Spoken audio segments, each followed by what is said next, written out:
రాజకీయాల్లో అజాత శత్రువుగా పేరుగాంచిన కోటగిరి విద్యాధర్రావు 1979లో రాజకీయాల్లో అడుగుపెట్టారు. స్వతంత్ర అభ్యర్థిగా ఎన్నికై తర్వాత తెలుగుదేశం హయాంలో పనిచేశారు. ప్రస్తుతం కాంగ్రెస్ పార్టీలో కొనసాగుతున్న కోటగిరి కేంద్ర మంత్రి చిరంజీవికి అత్యంత సన్నిహితుడిగా పేరు తెచ్చుకున్నారు.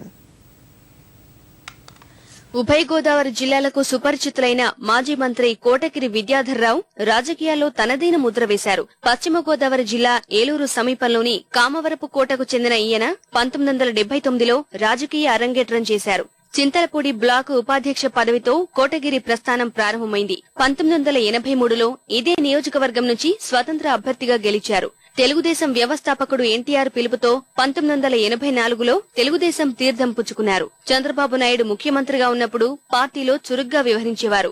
బాబు హయాంలో వ్యవసాయం, విద్యుత్, భారీ పరిశ్రమల శాఖల్లో 2 సార్లు మంత్రిగా పనిచేసిన విద్యాధరరావు అజాత శత్రువుగా పేరు తెచ్చుకున్నారు.